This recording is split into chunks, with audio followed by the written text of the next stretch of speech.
Hi and welcome back. Today we're going to be doing the second part of the instructional video for this embroidery project, this little Northwest outdoor scene. And we'll get started with transferring our image. To transfer your image, you're going to need a pencil, the pattern that we're using, and your fabric. And you'll note that your fabric is bigger than what you need for the image. And if you remember from the first video, I mentioned that we're going to trace it using a single layer, but when we put the fabric into the hoop, we're going to fold our fabric in half and make a double layer, and that makes this just a little more sturdy and also less likely to see the threads on the back, because it's okay if it is a little messy, but it does start to look a little like a scribbled picture on the back. So this helps with that transparency issue. So if you're having trouble with the lighting that you're in, you can also tape your picture up on a window like I have back here. You can tape your picture up and then tape your fabric over it to do your tracing. The other thing I want to mention is when you go to trace the image, you don't need to put all of the details in. So all those little lines, you could mark where the stars are if you want to.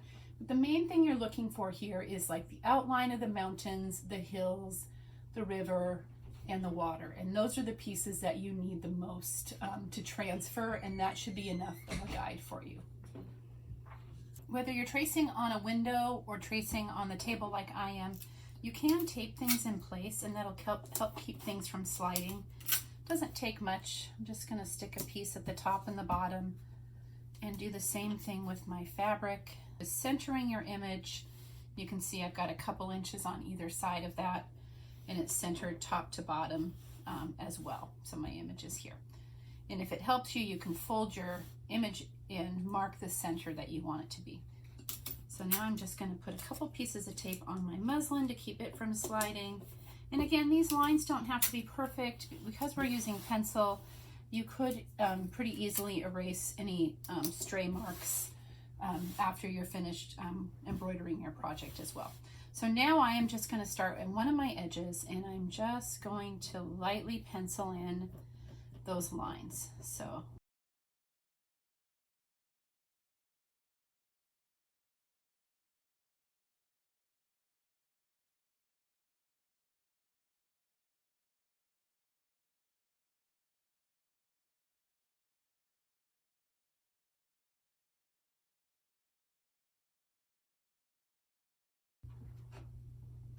now that I've lightly penciled in most of my major outlines, if you're more comfortable penciling in the location of some of the other elements, you are definitely welcome to do that, but it isn't something that you have to do, like the position of your waves, where you put the grass on the mountains, your lines here, where you position your stars and the sunset elements.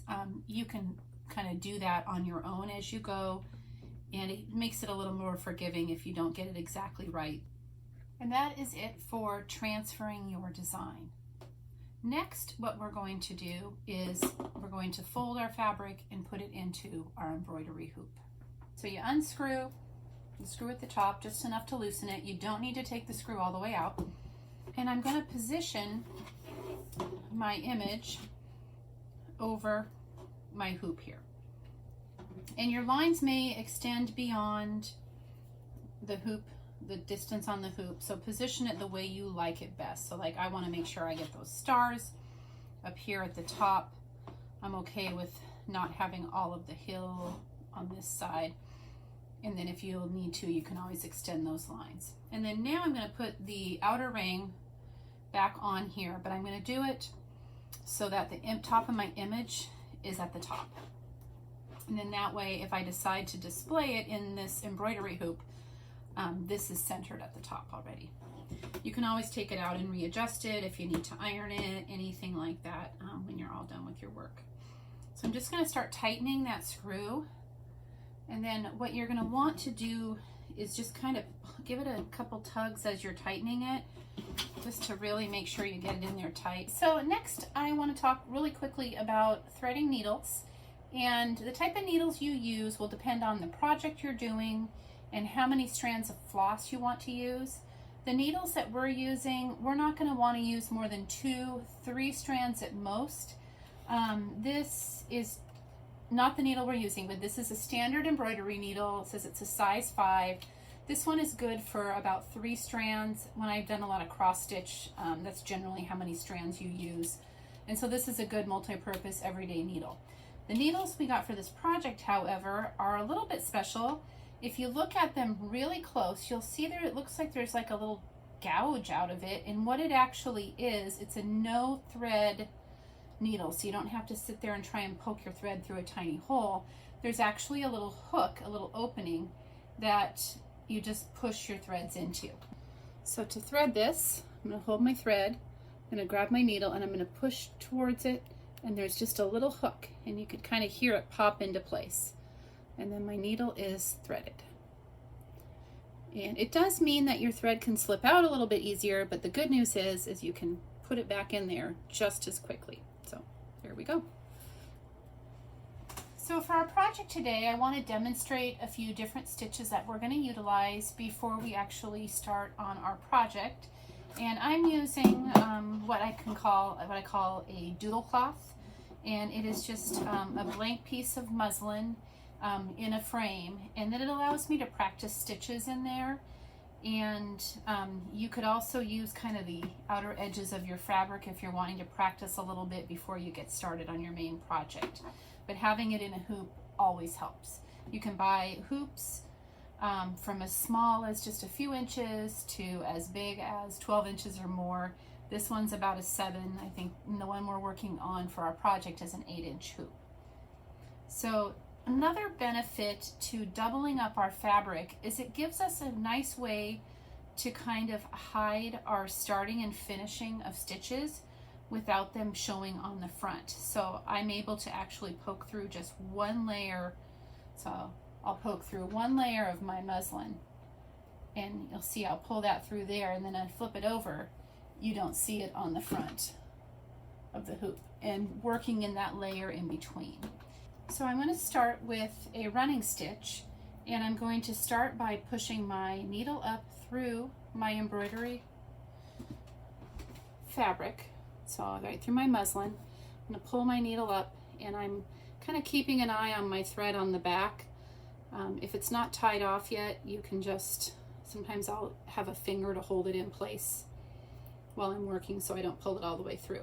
So for a running stitch, we are going to go down.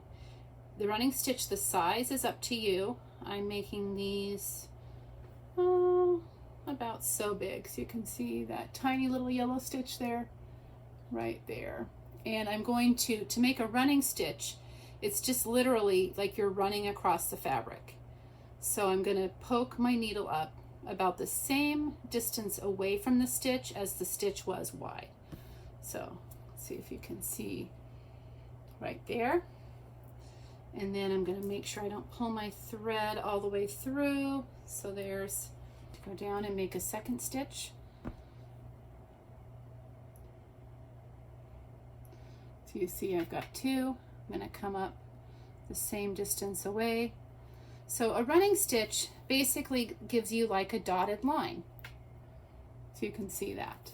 Now if I'm starting, I can do a couple of running stitches like this, and then I'm going to kind of tighten this up so the thread doesn't come loose by doing a couple of back stitches. So I'm going to go back, down through, and it's going to give me a continual line of stitches. But the main benefit to this one is that, so now you'll see I went back down through and closed those gaps, and on the back side you can see I now have kind of secured my thread, and I can just snip these threads here. You can also tie off in a small knot in that spot as well. So this showed you a basic running stitch and a back stitch, and on my project, if we're to transfer over to that, let me show you how we're going to utilize this type of that stitch to get us started on our project. So my bright yellow is going to be for my sun, which you can see my little outlines right there. And I'm going to end up using a satin stitch for the sun. But what I want to do is get it started. And so to do that, in about the area that my sun is, I'm actually going to poke my needle underneath and do a couple of running stitches, but I'm only going to pick up my backing muslin. I'm not going through both layers. So you'll see you'll see that thread is there, but if you look to the front, you don't see it. So now I'm going to do what I did on the other, on my doodle one. I'm going to do a couple of running stitches. So I take a space about the same length as my previous stitch. So now you see I've got my running stitches, and I'm going to do another one here. And then now, so you can see that I am going to go back and do a couple back stitches. And again, this is all just picking up the top layer, just my backing layer of muslin. Now, if you accidentally poke through all the way to the front one, it is okay, because if you're stitching right over it with your actual embroidery stitch that you want to use, you're going to end up hiding it. So it's all works out in the end as well. So now I'm doing my backward stitch. So, and then at this point, as I mentioned, if you want, you can do a little knot right there, but that is just really to hold that thread in place because we still haven't stitched through to the front. So now we're going to be doing what's called a satin stitch, and a satin stitch is a series of very tightly done stitches that run right next to each other, and it's kind of like coloring in. So I went over to the corner of the sun. I'm going to pull that thread up, and I'm working with 2 threads on my needle, and I'm going to go all the way over to the other side of my sun, and I'm going to pull this down. And on the back you can see where I started and where I did my started my thread and secured it in the back. Okay, so now to complete a satin stitch, so essentially what you're doing is this is going to look the same on the front and the back when you do a satin stitch. So I came up at this point and went back down at here, and on the back side I'm going to go back over and I'm going to come back up right where that previous stitch was. So I'm just making a loop all the way around the back. Now I'm going to poke down right next to my previous one, and since we're using it to fill in the sun, the shape of it will gradually get smaller. So there's my second stitch. I'm going to go back in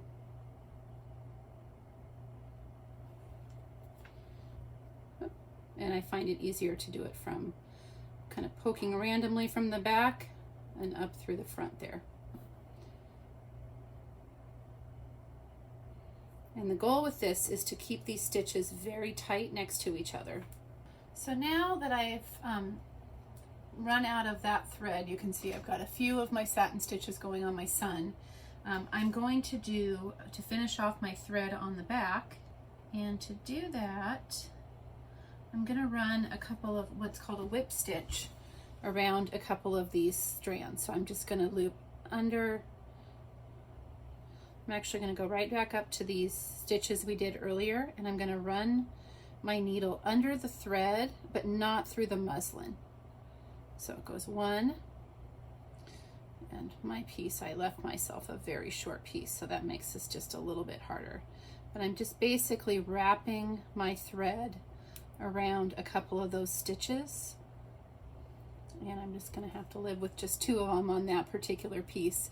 And then I can take my scissors and I can just snip that off a little bit, and then that piece is done. And so then you can see we've done a little bit of satin stitch on the front. To restart it on the back with your next piece of floss, you can do the same thing where you start with a few running stitches, a few back stitches, and then poke through your fabric. But as you start to build your embroidery here, you can use the whip stitch technique to start and end threads, and I'll talk about that again when we move on to another one.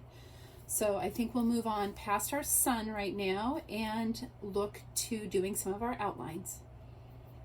So next I want to return to the running stitch and the back stitch real quick, just one for more practice, but also to just go over the technique again. So first I need to separate out 2 strands of floss. You can pull one at a time if you remember from the first video.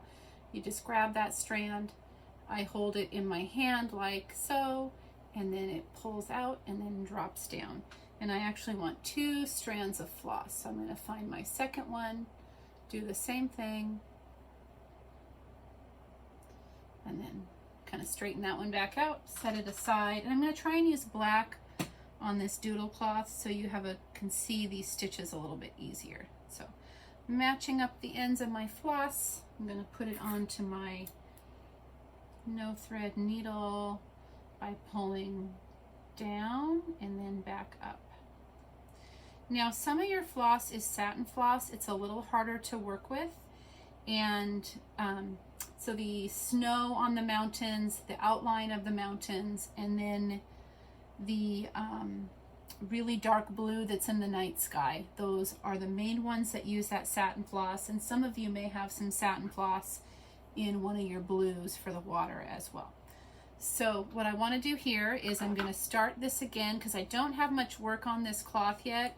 I'm going to do 2 running stitches, so that's kind of that polka dot stitch. So I'm going to go through just a single layer here. So I got 1, and I'm going to try and get them as evenly spaced as possible. This, if you're trying to do a straight line, you can always use add a little pencil line or tailor's chalk to help mark those lines if you need a little more of a guide. So basically you see I've got a couple of running stitches going there. I'm going to pull that down like that, and then I'm going to turn that work around, and I'm basically running a back stitch, and I'm going to go back down at the beginning of that other stitch and around it, so you can kind of see that I'm going. And the idea is just basically that I am securing my floss so it doesn't come undone on my project. So there's that, and this final one. And at this point actually I'm going to go straight up all the way through to the front. And so if this was on my pattern, I would be poking that needle up where I'm ready to start my work. On here we're practicing. So what I want to do is demonstrate the running stitch one more time, and so you can choose which outline stitch you want to use on your project. The running stitch will give that dot to dot effect, so it would be going down, and in this case I think I'm doing about 1/8 of an inch, and then I'm going to come up that same distance away from my stitch I just did. I'm going to look at it first and poke my needle back up through so we see that. Looks like I grabbed a little bit of my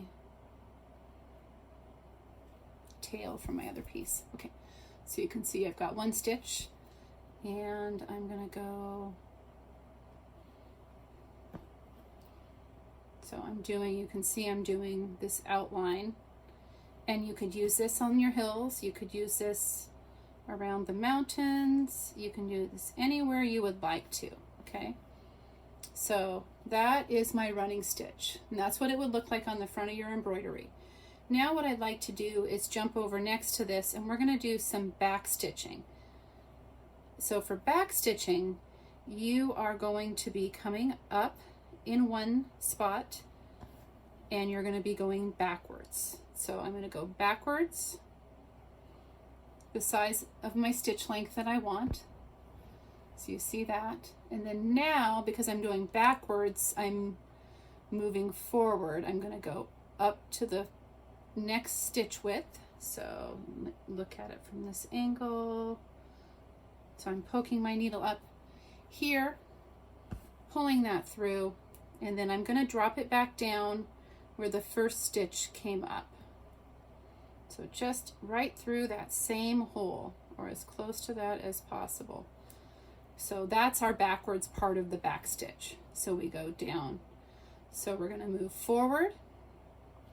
And is the consistency of your stitch length is what's going to make your work look neater. If you like a rustic look, you can be less concerned with the precision of that. So I'm coming up. This is the forward part of the back stitch, coming back and dropping my thread down and inside. So now let's move on to our project and try a little bit of back stitching on there. So I'm going to start with the dark green to outline the hills on our project. If you remember from this here, you can see we have different lines for the hills. We also will be using the green on the trees. And you have 3 different shades to work with, and you can choose which ones you prefer to use for each.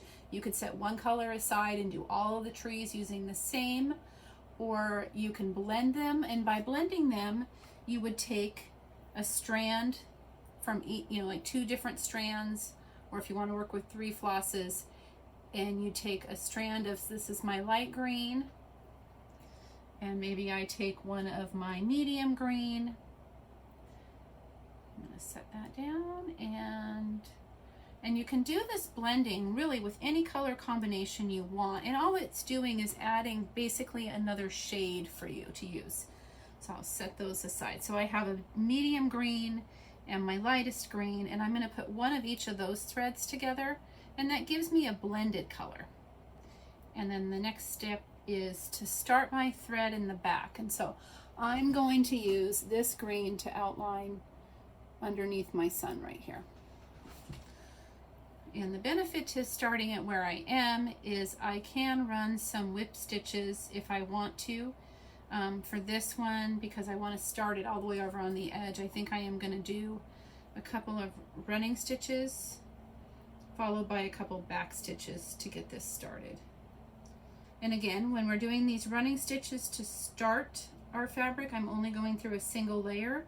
It is okay if you're more comfortable going through 2 layers. You'll just end up hiding it when you do your other embroidery. You'll stitch right over it.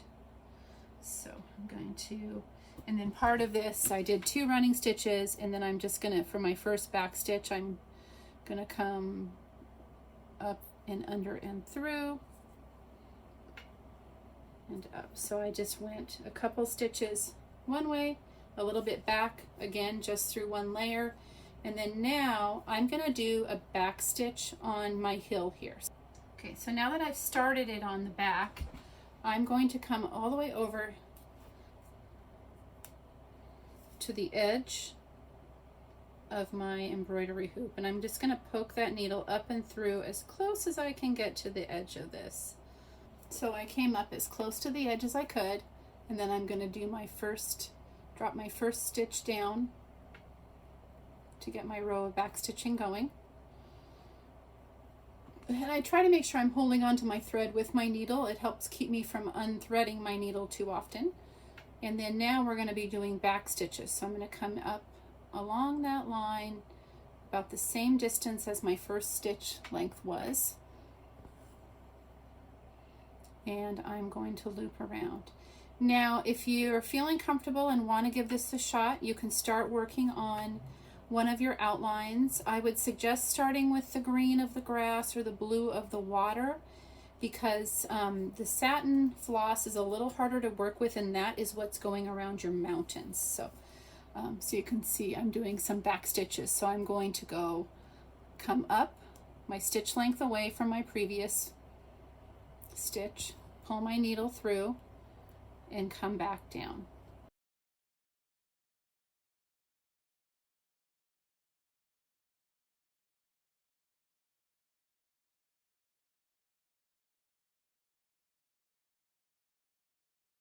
So at this point, it would be your choice whether you wanted to continue outlining the hill underneath the sun, or if you wanted to skip over to the other side. And I think I'm going to go all the way across underneath that sun.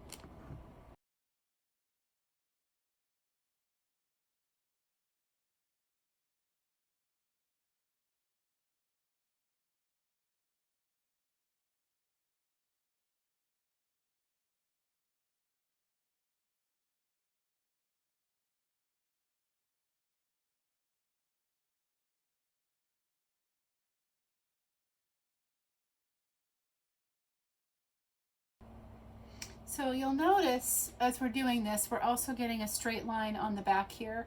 And the nice thing about all of these outlines that we're going to do, it's going to make your starting and stopping new threads really easy, because you can do just a couple simple whip stitches around them to end them.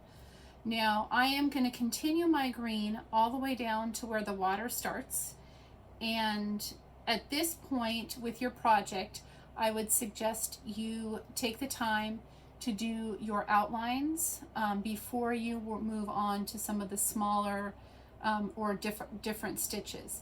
I do want to share a couple other stitch types with you that can be used in place of the back stitch for outlining, but this for a beginner project is a great place to start. And this is the part of the project that will take you the longest on its own, and so don't expect you to get through this in one sitting. And if you want to move on to some of the other stitches to get practice with them first and then return to your outlining, you can also do that later. So I'm finishing up that first row of the hill, and what I wanted to show you is a couple things. So I'm down to a little bit of my thread left. If I run out of thread in the middle of this, and will run out of thread in different points in here, you're just going to go to the back, and you can finish off the way you started with those couple running stitches and back stitches.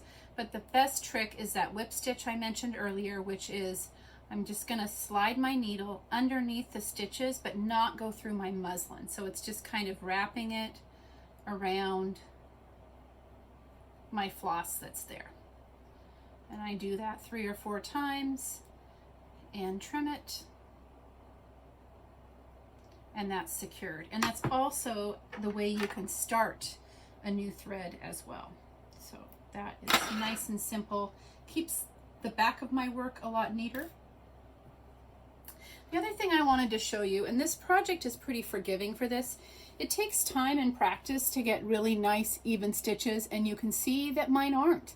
But part of what I like about this is it's kind of a rustic scene, and hills are not smooth, and so having slightly irregular stitch lengths, a little bit bumpy, it's all going to be part of the aesthetic.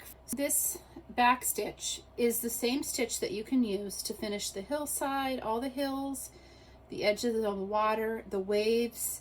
You could use this for much of this project if you want to. I am going to share a couple other stitches with you that you could be using in place of this if you want to try something a little different, but it's all perfectly fine to use this back stitch for most of this project. So the next stitch I want to share with you is something called a chain stitch, and the chain stitch is one of the oldest embroidery stitches, and there are many variations that can be done with it, but we're just going to start with the basic chain stitch. And I'm using the same piece of floss on my doodle pad just to keep me from having to restart. So what I'm going to do is I'm going to bring my needle up through my fabric, and I'm going to actually bring my needle back down through the same spot, but I have to be careful to create a little loop. So I'm going to go back down in the same spot.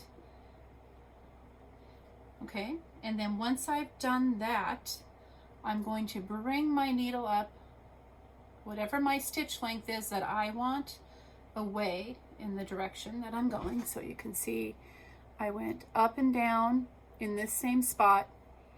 I have a little loop of floss here that I'm bringing my needle up through the center of, and I'm going to do that. So there's my first stitch down.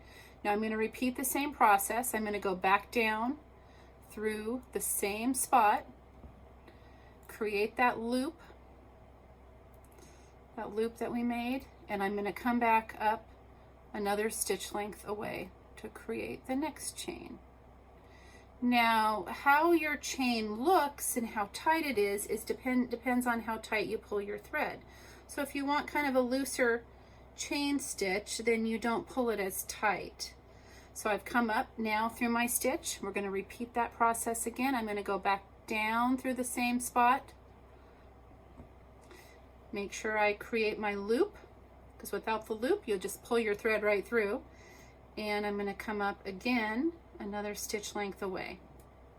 And I'm going to go back down in the same spot.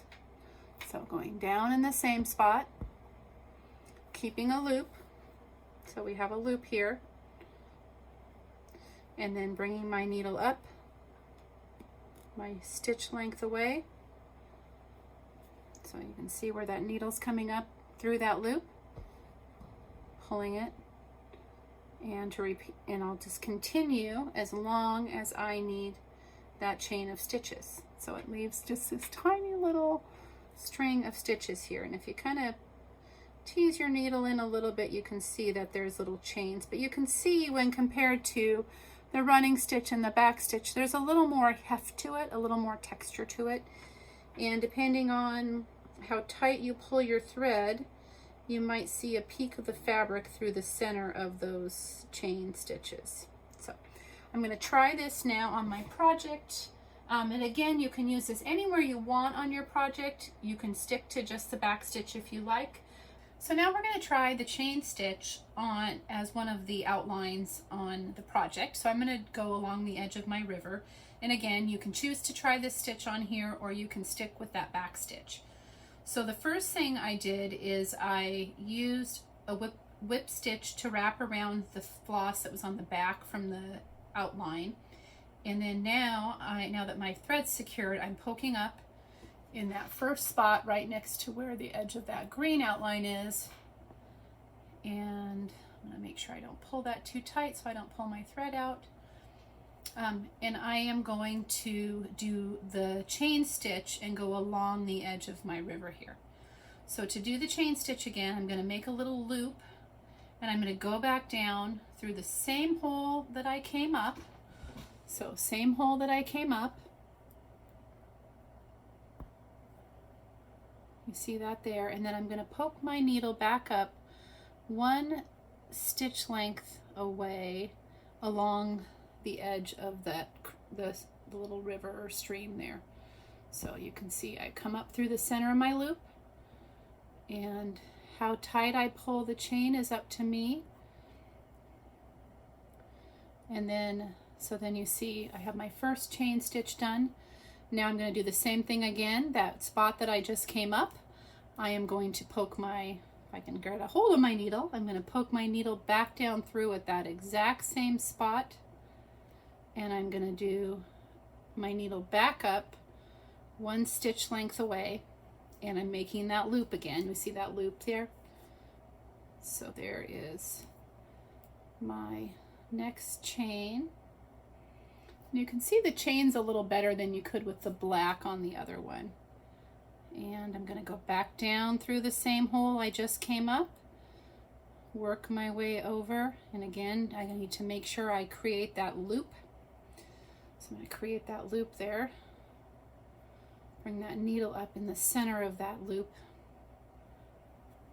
so you can see working my way along the edge of the creek, going to go back down where I just came up, and I'm going to continue making my chain stitch along the edge of my creek.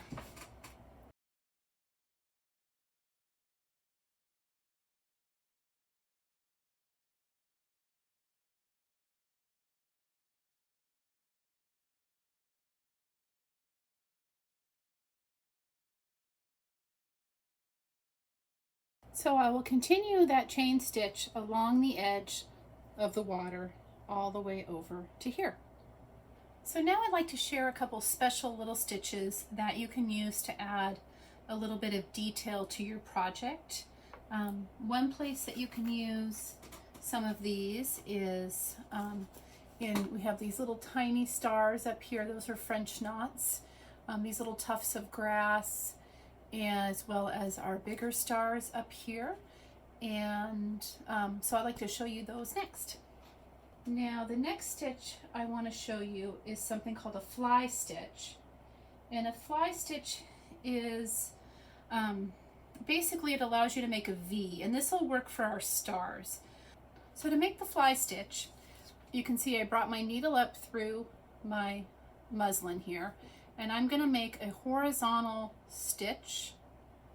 Now as I'm pushing that through, I'm not going to bring this quite tight. You'll see I have a little bit of a loop, and what I'm going to do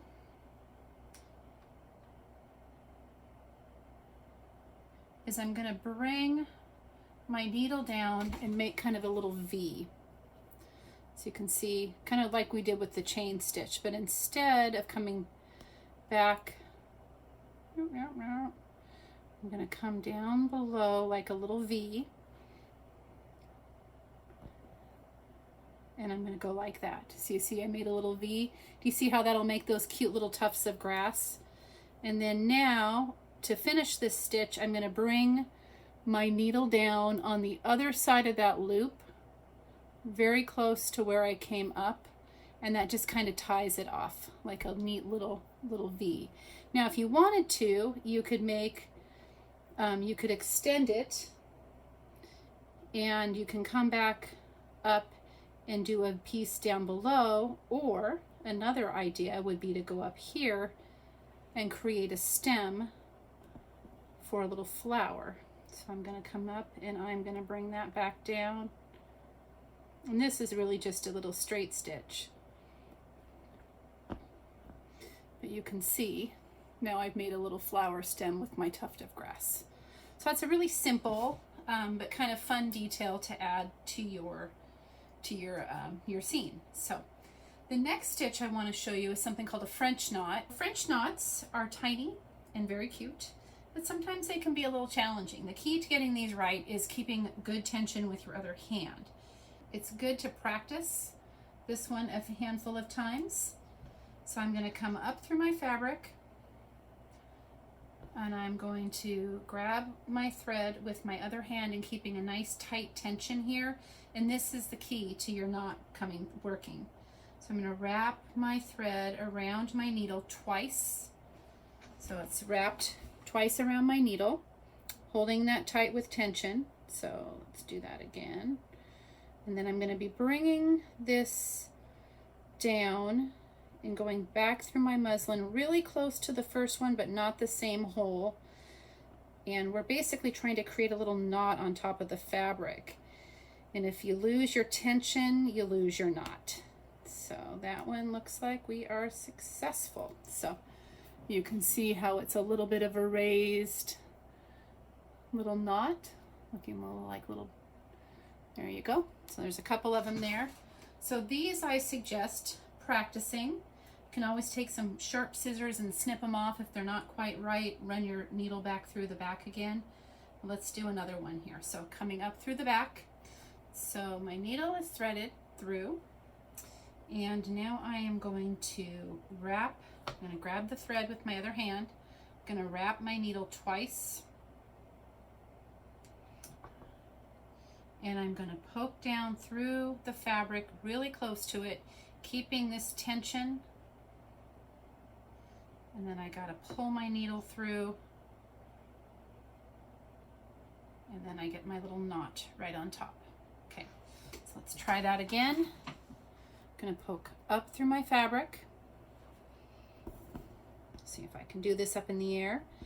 I'm going to hold my thread, going to wrap it twice, going to poke back through right near my previous, where I brought my thread up, and I'm going to give that a tug. It looks like that one went right through the same hole, so I got to try that again. Okay, so I'm going to bring my needle up through my fabric. Sometimes tightening up the tension on your fabric can help too with this. And I'm going to grab this thread here, keeping tension with it.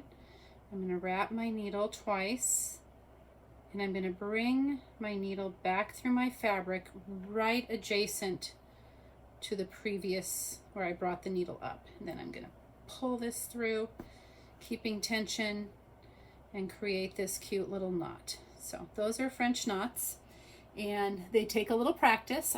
Something that taking a little edge piece of your fabric and practicing with those, you can always adjust your hoop over so you're kind of on the corner and practice these stitches a little bit before you put them actually into your project as well. And they look like tiny little rosettes when you're done with them. So next I wanted to demonstrate using the fly stitch to make a little tuft of grass on our project. And you can pre-mark where you want those on here. I am just going to pick a spot And I'm actually going to whip stitch. Let's see, where should I put that little tuft of grass? I think I'll do it over here next to where I have some stitches so I can whip stitch in. So I'm going to just wrap this around real quick just to secure my thread.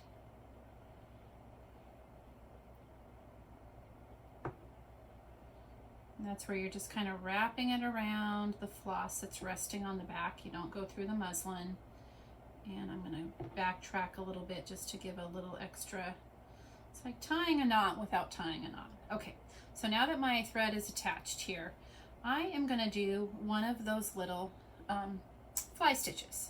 So I'm going to come up on the right edge of my tuft of grass where I want it. So you can see coming up right there. And then I'm going to come over and I'm going to make a horizontal stitch. And then if you remember, much like our chain stitch, we want to keep kind of a little bit of a loop here. So in this case, I want my V to be on my picture. I want this to be like a little V.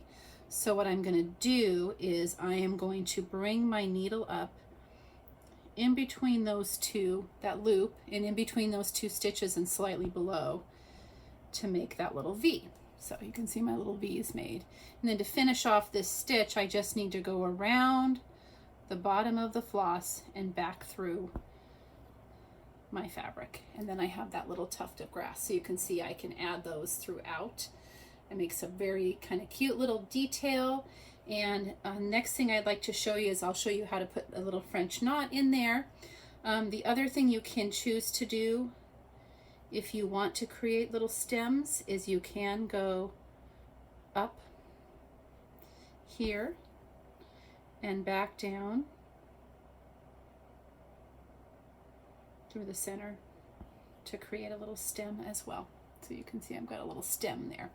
So now I am going to do a French knot with a little bit of pink floss that I have left. So to create my French knot, I'm going to use this pink here, and I'm going to create a little flower on our little fly stitch we did. So I'm going to whip stitch around the back to secure my thread.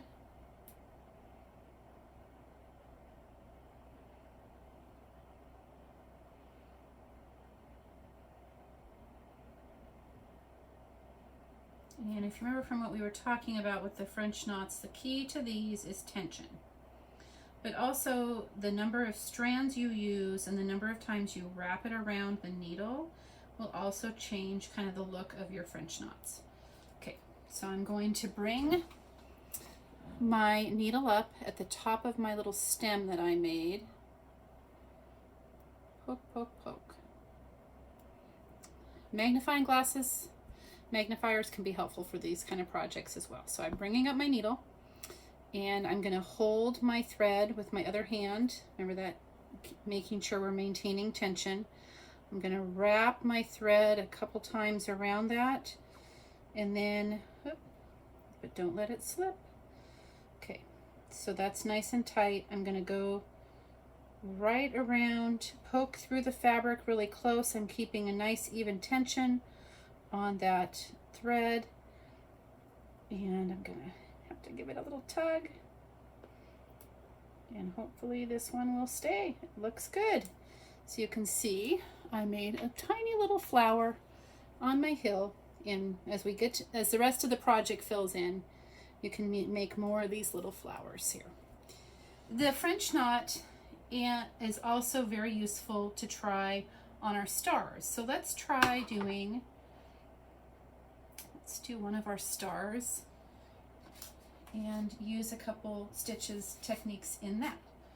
So for the star, I am going to use 2 strands of my light yellow.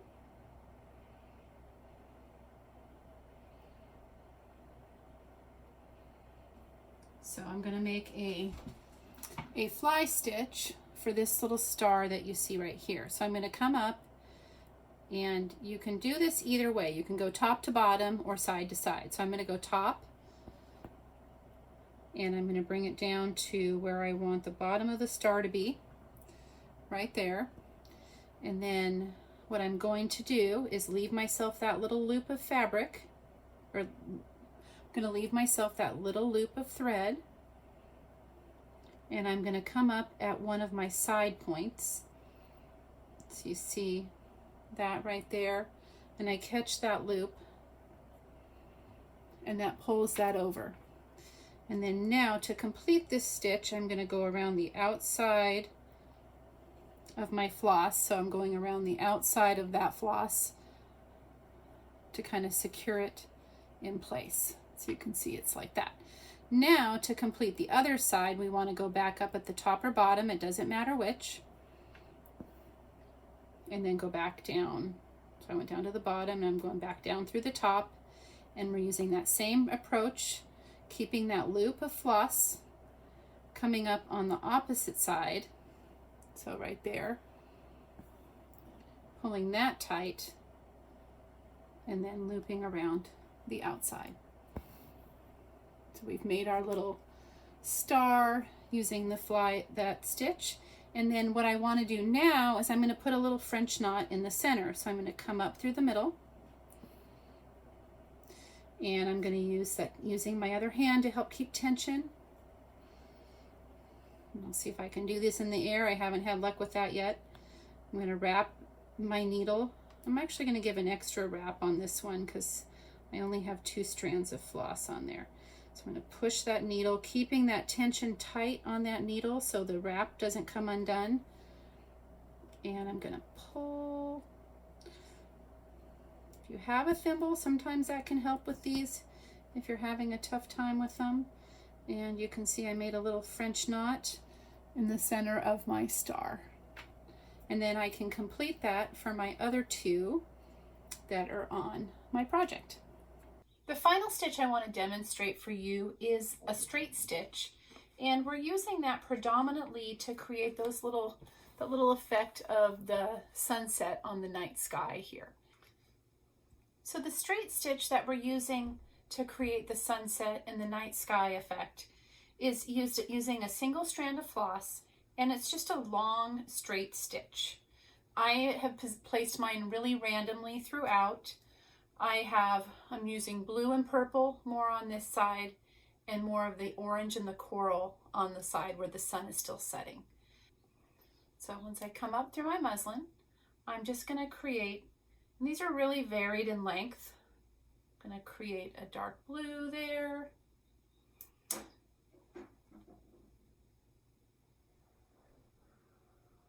Just going to kind of make my way around my night sky with some random straight across. And just remember, when you're doing one color, that you are going to be working in a purple on this side, and then as you get towards the center, you're going to start to mix in with the coral and the orange. So I just am making my way around and creating these very, very simple up in one spot, down in the other.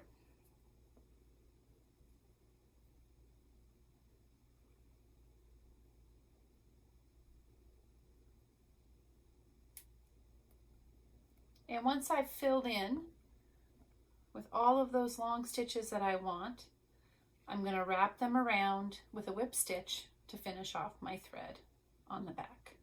So I'll continue to fill this in with the dark blue and the purple fading into coral and red.